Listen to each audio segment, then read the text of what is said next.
तुलसी को पवित्र माना जाता था, तो कई पंचायतों के तालाब के किनारे भी तुलसी के पौधों का रोपण किया गया। कई विसिल वाहिनी बनी, कई महिला कमांडो बनी। तो इस तरीके से धीरे धीरे चीज़ें बदलती गई। बच्चों ने भी काफ़ी मेहनत की इसके ऊपर कि बाहर खुले पे जब जो लोग जाते थे तो उसका नाम भी लिखते थे और उनके मल पे वो झंडे गाड़ देते थे। और इन स्वच्छाग्रहियों ने इतना अच्छा काम किया, इस काम के लिए उन्हें अलग अलग स्तर पर रिकग्निशन भी मिली और प्रधानमंत्री जी ने खुद स्वच्छाग्रहियों को जब रिकग्नाइज किया तो कितनी इनकरेजमेंट उनकी हुई, ये तो हम समझ सकते हैं। Overall, there were about 110 million toilets constructed, but more importantly, they were being used. The WHO, the World Health Organization, did a study which found that the Swachh Bharat Mission Grameen alone was going to save the lives of more than 300,000 children below the age of 5. So that's a huge savings in life.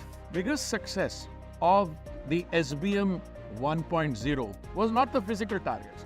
It was the fact that you were able to convert a mission of the government into a project of the people and a Jan Andolan. दुनिया ने जिस विषय के लिए United Nations के नेतृत्व में हमें 2030 तक का समय दिया था, और क्योंकि हम सबसे बड़े कंट्रीब्यूटर थे ओपन डेफिकेशन में, दुनिया को चौंकाते हुए हमने 2019 में भारत ने अपने आप को माननीय प्रधानमंत्री जी के श्रीमुख से खुले में शौच से मुक्त घोषित कर दिया।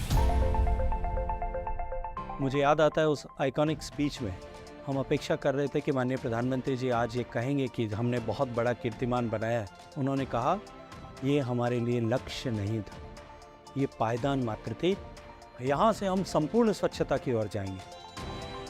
अब स्वच्छ भारत मिशन अर्बन 2.0 का लक्ष्य है गार्बेज फ्री शहर। हम सॉलिड वेस्ट मैनेजमेंट पर काम करें, हम लिक्विड वेस्ट मैनेजमेंट पर काम करें, और हम विजुअल्स जो है क्लीनलीनेस को प्राप्त करें।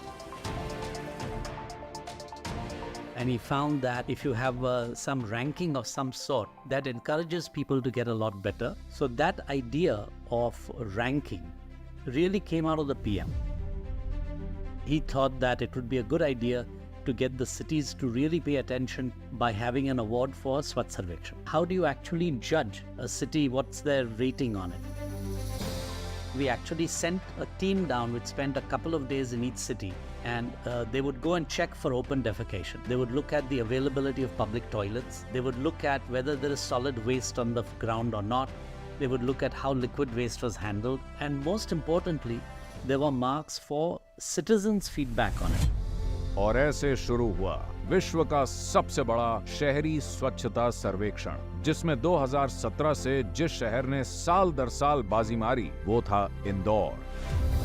इंदौर 2014 से पहले इस प्रकार की सिटी थी कि आपको ओपन डंपिंग पॉइंट्स मिलते, जो बाकी अन्य शहरों में भी देखने को मिलते हैं। हमारे सीवेज आउटफॉल्स सारे टैप नहीं थे, उसके आसपास जो है स्ट्रे एनिमल्स अट्रैक्ट होते थे, बैकलाइन की बुरी हालत थी, प्रॉपर कलेक्शन नहीं था। ऐसे पॉइंट्स जहाँ पे लिटर हमारे को मिलता है, एंड मोर देन 2000 ऐसे पॉइंट्स थे। हर जगह जो है कचरे के कंटेनर रखे हुए थे, कचरा उनमें फैलता रहता था। तो ये कचरे की जो समस्या थी लोगों की जन सुरक्षा से भी जो है जुड़ी हुई थी। जब ये हम लोगों ने एक इनिशिएट किया कि एक सॉलिड वेस्ट मैनेजमेंट का फुल प्रूफ इंटीग्रेटेड प्लान होना चाहिए, तो उस टाइम पे हम लोगों ने एक सिटी का प्रिलिमिनरी सर्वे किया गया। ये निकल के आया कि भाई हमें 3 आयाम पे काम करना है कि हमारी सिटी को डस्ट फ्री बनाना है, लिटर फ्री बनाना है और बिन फ्री बनाना है। और स्वच्छता के इस पैमाने को हासिल करने में सबसे महत्वपूर्ण भूमिका है सेग्रीगेशन एट सोर्स की।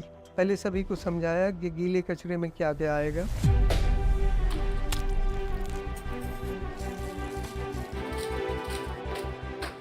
सूखे कचरे में कौन कौन सा मटेरियल आएगा।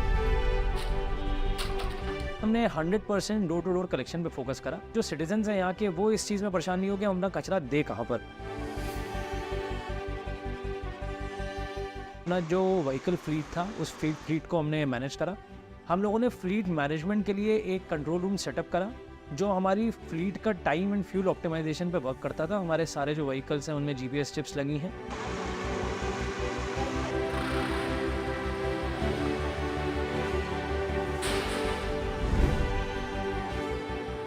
हमारा गार्बेज ट्रांसफ़र स्टेशन है, वहाँ हमने 6 टाइप के सेग्रीगेशन के लिए 6 कंपार्टमेंट बना रखे हैं।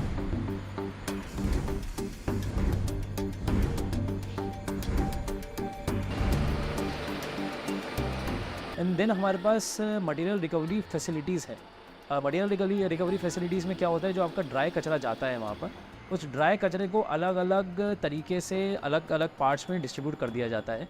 भारत में जो लाखों टन कचरा रोज निकलता था, उसके 20% को इकट्ठा करने की, अलग करने की और उसे हटाने की जिम्मेदारी अकेले लगभग 40 लाख कचरा बीनने वालों ने निभाई थी। इसलिए जिन्होंने समाज को स्वच्छ और स्वस्थ रखा, सरकार ने उन्हें भी सामाजिक और आर्थिक अस्तित्व देने की ठान ली।